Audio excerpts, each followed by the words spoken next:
हमने ये यात्रा शुरू की और बहुत सफल यात्रा रही है। दो आंकड़े मुझे आज मिले हैं, मैं आपको बताना चाहता हूं इनकम इनइक्वालिटी के बारे में। हिंदुस्तान के 21 सबसे अमीर लोगों के पास उतना ही धन है जितना 70 करोड़ हिंदुस्तानियों के पास है, पहला आंकड़ा।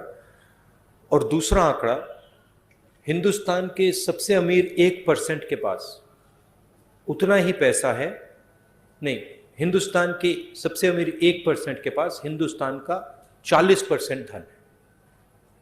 तो ये हिंदुस्तान की जो इनइक्वालिटी है उसके आंकड़े हैं और इन चीज़ों के खिलाफ हमने ये यात्रा शुरू की है। अब आप सवाल पूछिए। राहुल जी के जो आंकड़े बोले हैं अभी वो स्लाइड पर दिखाया गया है। अमीर और गरीबी के बीच में जो विषमताएं हैं जो पिछले 8 साल में बढ़े हैं उसका एक दृश्य और जो आंकड़े हैं अभी अभी इन्होंने बताया वो आपके सामने है। पहला सवाल अजीत से बलविंदर, माइक दीजिएगा।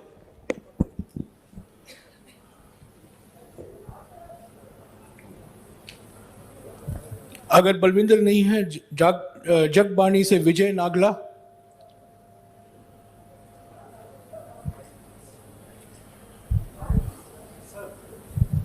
सर एक मिनट यार, I am going in order, please relax. Sir, जो आपका प्रयास है लोगों को जोड़ने का वो एक प्रशंसनीय कदम है और मैं चाहता हूं कि जो ईवीएम पर जो लोगों में धारणा है कि ईवीएम के कारण कांग्रेस पुनः सत्ता में नहीं आ सकती, क्या आप ईवीएम पर भी कोई फैसला लोगे ऐसा कि जिससे लोगों के जो धारणा बनी हुई है कि ईवीएम, जब तक ईवीएम रहेगी कांग्रेस कभी सत्ता में वापस नहीं आ सकती? ईवीएम की बात विपक्ष ने हमने 2-3 बार करी है और वो चर्चा चल रही है, मगर ईवीएम सिर्फ एक एलिमेंट है। जैसे मैंने पहले भी कहा है, आज हिंदुस्तान के सारे इंस्टीट्यूशंस आरएसएस और बीजेपी ने कंट्रोल कर दिए हैं और हिंदुस्तान के सब इंस्टीट्यूशंस पर उनका दबाव है। प्रेस पे दबाव है, ब्यूरोक्रेसी पे दबाव है, इलेक्शन कमीशन पे दबाव है, जुडिशरी पे प्रेशर डालते हैं। तो सारे के सारे इंस्टीट्यूशंस पर उन्होंने कब्जा कर रखा है। तो ये लड़ाई अब जो पहले राजनीतिक लड़ाई होती थी वैसी लड़ाई नहीं है। एक पॉलिटिकल पार्टी दूसरी पॉलिटिकल पार्टी के बीच में लड़ाई नहीं है। अब ये हिंदुस्तान के इंस्टीट्यूशंस जो इन्होंने कैप्चर करे हैं उनके बीच और ऑपोजिशन के बीच में लड़ाई है। उसमें एक फैक्टर ईवीएम है, मगर बहुत सारे दूसरे फैक्टर भी हैं। हिंदुस्तान में जो नॉर्मल डेमोक्रेटिक प्रोसेसेस होती हैं आज वो नहीं है। जो विपक्ष के लोगों पर आक्रमण हो रहा है, सीबीआई, ईडी, पेगासस, ये नॉर्मल डेमोक्रेटिक फंक्शनिंग नहीं है। भास्कर से गिरिजेश मिश्रा।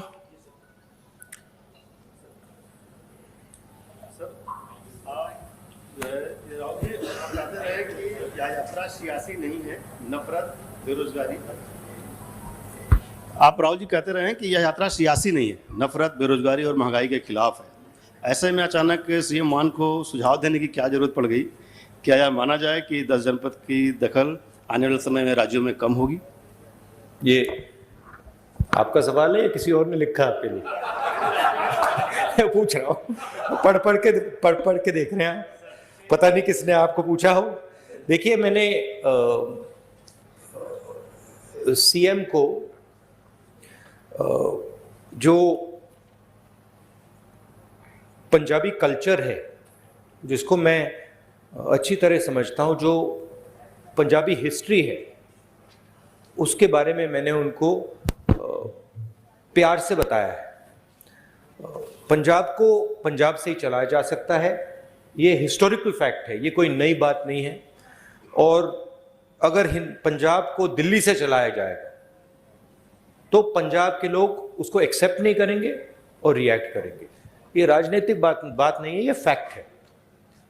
अमर उजाला से सुरेंद्र ये जो पाल। पंजाबी प्राइड है, जो पंजाबी सेल्फ बिलीफ है, कॉन्फिडेंस है, प्राइड है, वो इस चीज को कभी एक्सेप्ट नहीं करेगी। और इसको हमने जनरली कांग्रेस पार्टी में हमने इसको रिस्पेक्ट किया है। अमर उजाला से सुरेंद्र पाल। राहुल जी, मेरा आपसे सवाल है कि कुछ दिन पहले केंद्रीय गृह मंत्री अमित शाह जी ने कहा है कि हम 1 जनवरी 2024 में राम मंदिर जो है भक्तों के लिए खोल देंगे। तो एक फिर वो देश जो है 2024 में चुनाव भी है, polarization definitely they will take advantage for the polarization of vote, जैसे आपकी और आपकी टीम कहती है। How will you face that wave and what is your strategy? They will divide the country, they will spread hatred in the country। हम नफरत के बाजार में मोहब्बत की दुकान खोलते जाएंगे।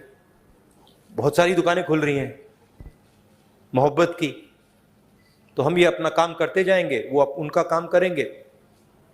हिंदुस्तान की जो संस्कृति है, हिंदुस्तान का कल्चर है, भाईचारे का है, मोहब्बत का है। जीत मोहब्बत की होगी।